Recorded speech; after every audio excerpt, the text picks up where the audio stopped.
I recently observed a conversation between two white nationalists discussing the idea of female imperialism.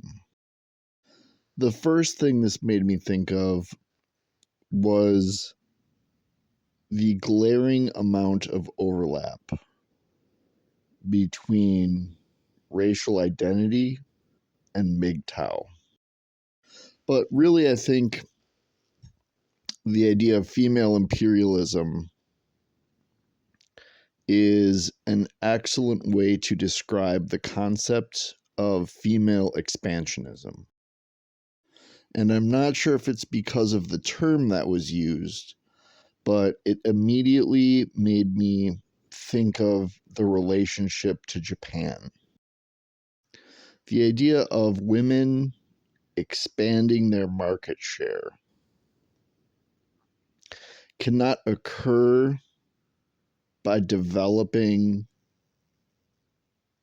competency in a manner that is in alignment with meritocracy.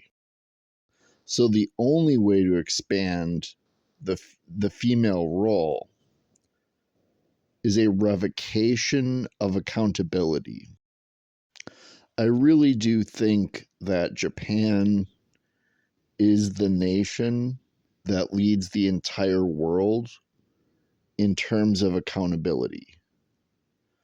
Accountability to the individual, accountability to the family, and accountability to the nation. Everyone likes to be around people who hold themselves accountable. And I think that's why Japan is almost universally liked by basically every nation on earth.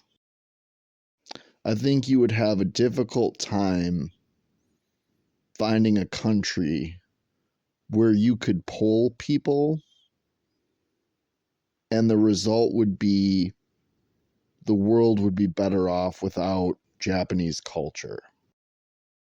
And so when we bring this back to female imperialism, you can't have Japanese culture where the men are meeting the criteria of this elevated sense of accountability, and the women begin to think only in terms of themselves. In order for Japan to keep its unique lifestyle, there is a further need of tradition than really anywhere else. We often say that no man is an island, and I think Japan is really proving this to be true. So in some ways, we could think of Japan as the idealized production environment of the world, and particularly a kind of shining beacon on the hill for the West. And that's not to take anything away from the United States, but instead to say we have a degree of flexibility that Japan does not. And so when we catch a virus, we kind of come to need each other. The brain AIDS that is feminism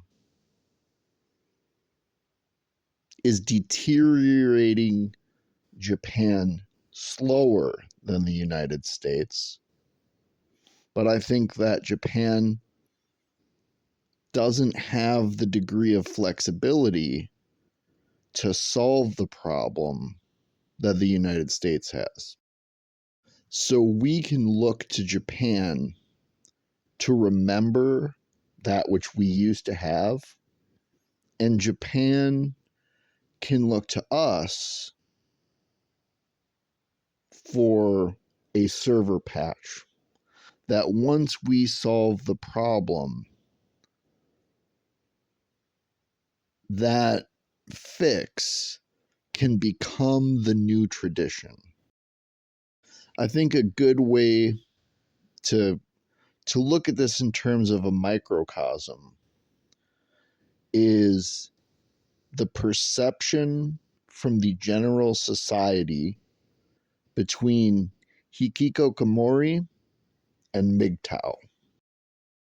I think that hikikomori were more shunned by the men in Japan, and MGTOW was shunned by the women of the West.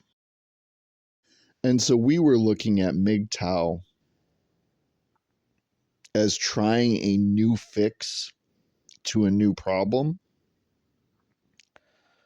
And the meat eaters of Japan were shunning hikikomori in order to slow the effects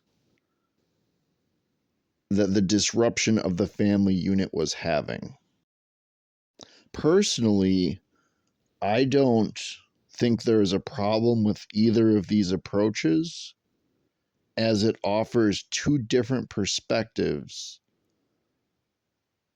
that can find slightly different pieces of information that can ultimately lead to the correct conclusion. Additionally, Japan does not view racial identity as an inherently negative trait. And so once again, this kind of points to this term coming out of a conversation amongst white nationalists, further proving the overlap in how these cultures are slightly different and yet benefit from adopting each other's styles in specific contexts. I like to think of MGTOW as somewhat of a watering hole where various racial identities can cross-pollinate their perspectives, because the way that female imperialism has affected each race is slightly different as well. So everyone is experiencing problems, but race A is noticing some patterns and race B is noticing different patterns, where once again, these slight shifts in perspective offer greater detail in how to solve the problem. Anyway, in conclusion, we need to find a way to defeat feminism in order to save Japan, because there's absolutely no way to maintain Japanese culture without a sense of accountability. It is built into its core, and I really think the world is a better place by having Japanese culture available to everyone. Thank you very much. Have a good day.